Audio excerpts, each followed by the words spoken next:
MQ centre में आपका स्वागत है। प्राचीन भारत का इतिहास हम अब आगे देखेंगे।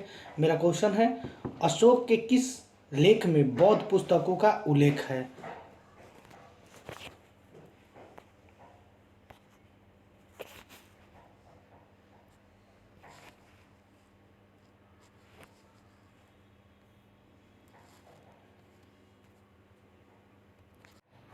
तो ऑप्शन नंबर होगा बी, भाब्रू लेख।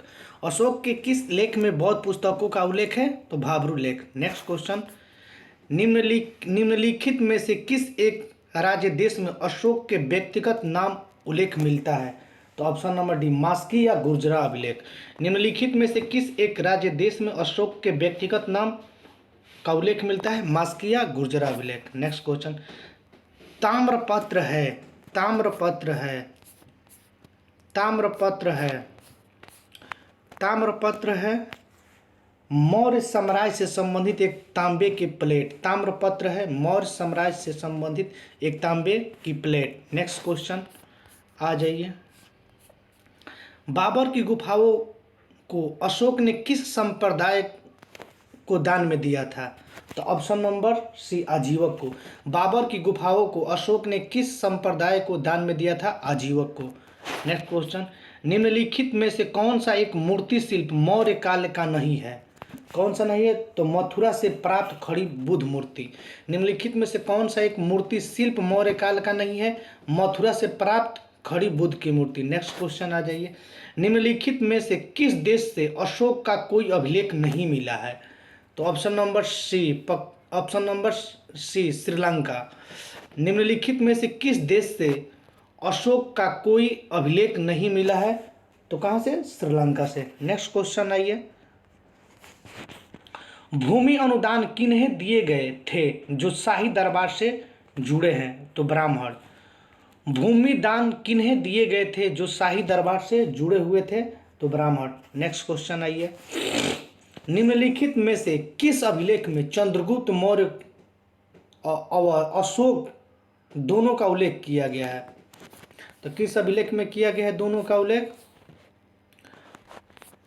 ऑप्शन नंबर क्या होगा? ऑप्शन नंबर बी, महाक्षत्रप रुद्रदामन का जूनागढ़ अभिलेख। निम्नलिखित में से किस अभिलेख में चंद्रगुप्त और अशोक दोनों का उल्लेख किया गया है? महाक्षत्रप रुद्रदामन का जूनागढ़ अभिलेख। नेक्स्ट क्वेश्चन आ जाइए,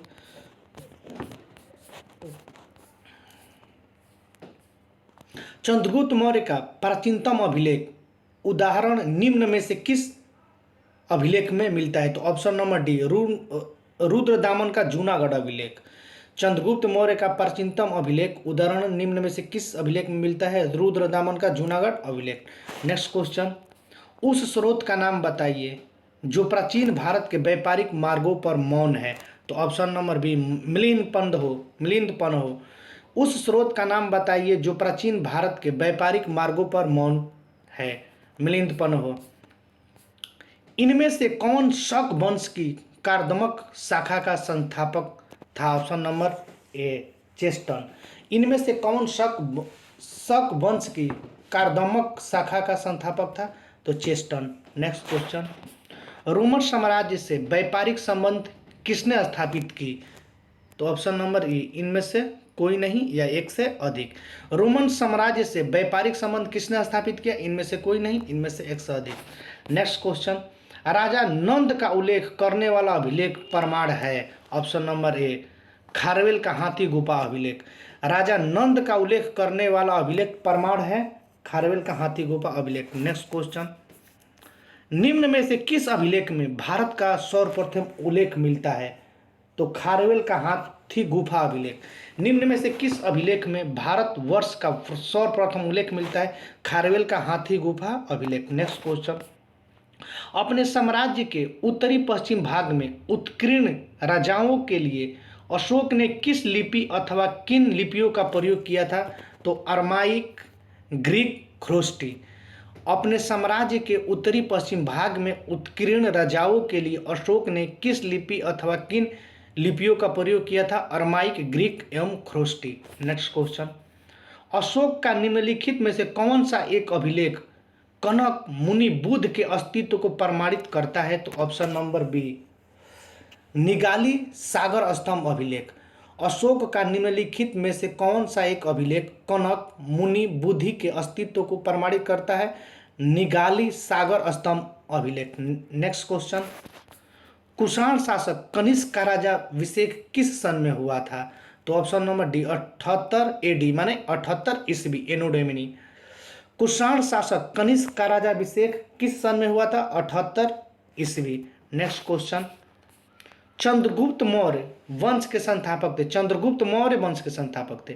भारतीय इतिहास में उनके शासन के बारे में निम्नलिखित में से कौन सा कथन गलत है? कौन सा कथन गलत है? तो ऑप्शन नंबर बी बैरम खां उनके सबसे अच्छा सहयोगी संरक्षक और मार्गदर्शक था, ये गलत है। चंद्रगुप्त मौर्य मौर्य वंश के संस्थापक थे। भारतीय इतिहास में उनके शासन के बारे में निम्नलिखित में से कौन सा कथन गलत है? तो बैरम खां उनका सबसे अच्छा सहयोगी और संरक्षक था, नहीं, ये गलत है, अकबर का था बैरम खां। नेक्स्ट क्वेश्चन आ जाइए, निम्नलिखित में से कौन सी पुस्तक मेगास्थनीज ने लिखी है? तो इंडिका। निम्नलिखित में से कौन सी पुस्तक मेगास्थनीज ने लिखी है? इंडिका। नेक्स्ट क्वेश्चन, ऐतिहासिक ग्रांड ट्रंक रोड का निर्माण कई शासकों द्वारा कराया गया था? मौर्य वंश के शासनकाल के दौरान इसे क्या कहा जाता है? तो उत्तरापथ। ऐतिहासिक ग्रांड ट्रंक रोड का निर्माण कई शासकों द्वारा कराया गया था। मौर्य वंश के शासनकाल के दौरान इसे क्या कहा जाता था? उत्तरापथ। नेक्स्ट क्वेश्चन, अशोक के अभिलेखों की रचना कितनी लिपियों का प्रयोग किया गया है? तो 4 लिपि। अशोक के शिलालेखों की रचना में कितनी लिपियों का प्रयोग किया गया है? तो 4। नेक्स्ट क्वेश्चन, गुर्जरा लघु शिलालेख जिसमें अशोक का नाम नमोलेख किया गया है कहाँ स्थित है? Option number B Madhya Pradesh के दतिया जिले में। गुर्जरा लघु शिलालेख जिससे अशोक का नाम नमोलेख मन अशोक का नाम प्रिय अशोक मिलेला किया गया कहाँ स्थित है? मध्य प्रदेश के दतिया जिले में। नेक्स्ट क्वेश्चन, उदयन ने मगध की राजधानी को किस शहर से हटाकर पाटलिपुत्र में स्थानांतरित किया था? तो राजगीर। उदयन ने मगध की राजधानी को किस शहर से हटाकर पाटलिपुत्र में स्थानांतरित किया था? तो राजगीर। नेक्स्ट क्वेश्चन, किस शिलालेख में अशोक ने अल्प व्यय तथा अल्प संग्रह को धर्म अंग माना है? तो ऑप्शन नंबर डी 7वें शिलालेख में। किस शिलालेख में अशोक ने अल्प व्यय तथा अल्प संग्रह को धर्म का अंग माना है? तो 7वें शिलालेख। नेक्स्ट क्वेश्चन, अशोक का द्वादश शिलालेख क्या आदर्श प्रस्तुत करता है? तो ऑप्शन नंबर सी धार्मिक उदारता का, सभी संप्रदायों के सार की वृद्धि का। अशोक का द्वादश शिलालेख क्या आदर्श प्रस्तुत करता है? तो धार्मिक उदारता का, सभी संप्रदायों के सार की वृद्धि का। नेक्स्ट क्वेश्चन, इनमें से किसने मौर्य प्रशासन में अध्यक्षों को विभिन्न विभागों के अधीक्षकों के रूप में उल्लेखित किया था? तो ऑप्शन नंबर ए कौटिल्य।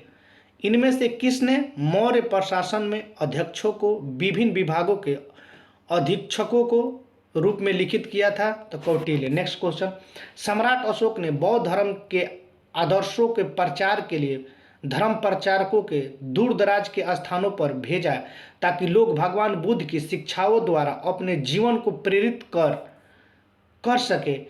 इन धर्म प्रचारकों में उनका पुत्र एवं पुत्री भी शामिल थे, महेंद्र एवं संघमित्रा। सम्राट अशोक ने बौद्ध धर्म के आदर्शों के प्रचार के लिए धर्म प्रचारों को दूर दराजों के स्थानों पर भेजा ताकि लोग भगवान बुद्ध की शिक्षाओं द्वारा अपने जीवन को प्रेरित कर सके। इन धर्म प्रचारकों में उनका पुत्र एवं पुत्री भी शामिल था, महेंद्र एवं संघमित्रा। नेक्स्ट क्वेश्चन, निम्नलिखित में से कौन सा राजा संघमित्रा और महेंद्र वर्मन के पिता थे? तो अशोक। निम्नलिखित में से कौन सा राजा संघमित्रा और महेंद्र वर्मन के पिता थे? तो अशोक। नेक्स्ट क्वेश्चन, किसने धर्म विजय धार्मिक द्वारा विजय की नीति विकसित की? तो अशोक। किसने धर्म विजय धार्मिक द्वारा विजय की नीति विकसित की? तो अशोक। कौन? अशोक। नेक्स्ट क्वेश्चन आ जाइए। अशोक के शासनकाल की सबसे महत्वपूर्ण घटना कलिंग आधुनिक युग में पर विजय थी। उनके जीवन का एक महत्वपूर्ण परिवर्तन सिद्ध हुआ। ऑप्शन नंबर डी, उड़ीसा में। अशोक के शासनकाल की सबसे बड़ी महत्वपूर्ण घटना कलिंग आधुनिक युग में पर विजय थी, जो उनके जीवन का एक महत्वपूर्ण परिवर्तन सिद्ध हुआ। Orissa. Next question.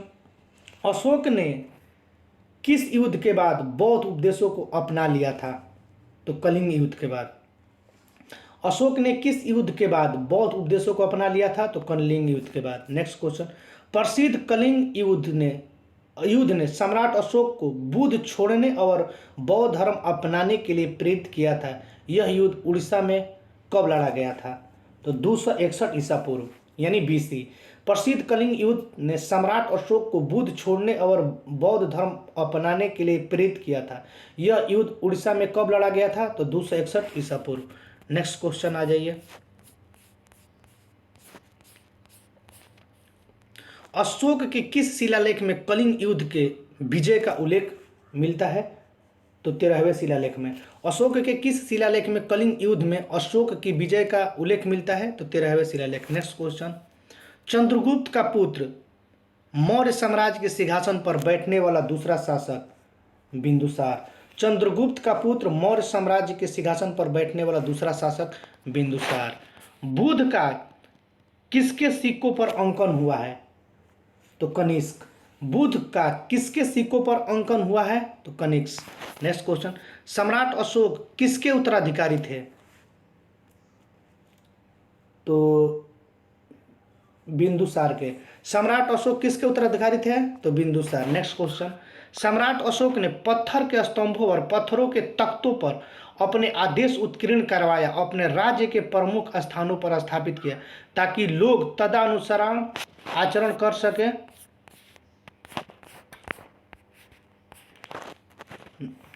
14। Next question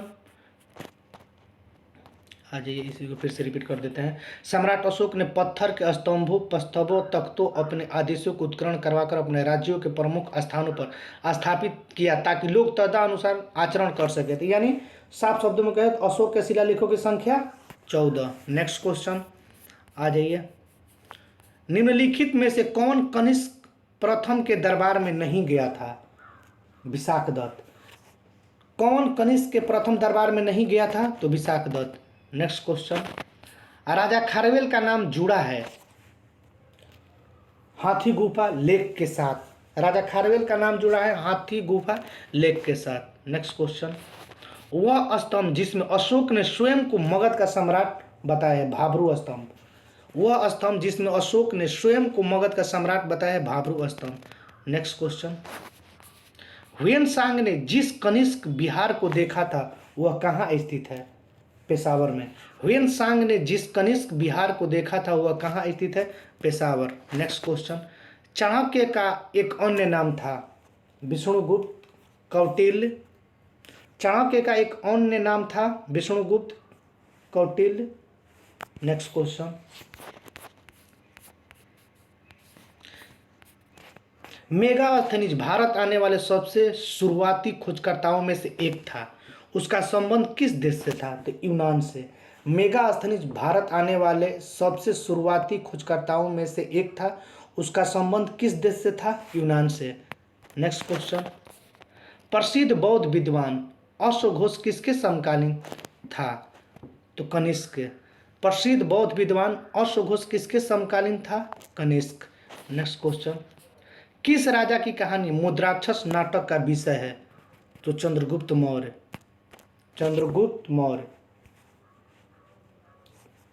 किस राजा की कहानी मुद्राक्षस नाटक का विषय है? चंद्रगुप्त मौर्य। Next question. मौर्य वंश को किस वंश ने समाप्त किया? मौर्य वंश को किस शुंग वंश ने? मौर्य वंश को किस वंश ने समाप्त किया? शुंग वंश। Next question. मौर्य वंश का अंतिम सम्राट कौन था? बृहद्रथ। मौर्य वंश का अंतिम सम्राट बृहद्रथ। Next question. किस मूल भारतीय राजवंश ने अपने शासकों के चित्र वाले सिक्के जारी किए? तो सतवाहन वंश। नेक्स्ट क्वेश्चन, इसी को फिर से रिपीट करते हैं। किस मूल भारतीय राजवंश ने अपने शासकों के चित्र वाले सिक्के जारी किए थे? कौन किया था? तो सतवाहन। नेक्स्ट क्वेश्चन, दिए गए विकल्पों में से कौन सा कथन सही है? ऑप्शन नंबर डी, चरक गौतम बुद्ध के निजी चिकित्सक थे। दिए गए विकल्पों में से कौन सा कथन सही नहीं है? तो चरक गौतम बुद्ध के निजी चिकित्सक थे, यही गलत है। नेक्स्ट क्वेश्चन, अशोक का रुमनदेय स्तंभ संबंधित है बुद्ध के जन्म से। अशोक का रुमनदेय स्तंभ संबंधित है बुद्ध के जन्म से। निम्नलिखित में से किस अभिलेख में अशोक ने करों में कुछ रियायतों की घोषणा की है? तो लुम्बिनी स्तंभ लेख। निम्नलिखित में से किस अभिलेख में अशोक ने करों में कुछ रियायतों की घोषणा की है? लुम्बिनी स्तंभ लेख। नेक्स्ट क्वेश्चन, कुषाण राजाओं में सबसे मशहूर थे जो कुषाण राजवंश में तीसरे शासक थे? तो कनिष्क। कुषाण राजाओं में सबसे मशहूर थे जो कुषाण राजवंश के तीसरे शासक थे? कनिष्क। नेक्स्ट क्वेश्चन, ईसा पूर्व शताब्दी की शुरुआत में कुषाणों ने भारत की उत्तर पश्चिमी सीमा पर अपना अधिकार स्थापित किया था?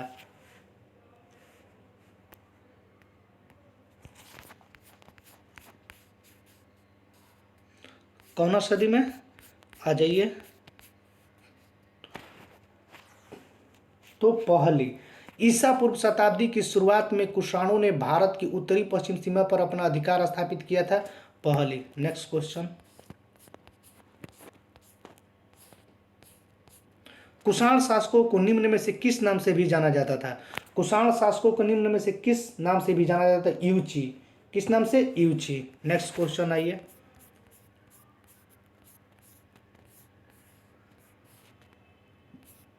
अब कल हम पढ़ेंगे संगम काल। दैम क्यू सेंटर में आपका स्वागत है। आप वीडियो पूर्ण रूप से देखिए और अच्छा कंटेंट है ऑल एग्जाम के लिए। ये हिस्ट्री है, जो प्राचीन भारत का इतिहास हम पढ़ा रहे हैं। अब कल हम पढ़ाएंगे संगम काल।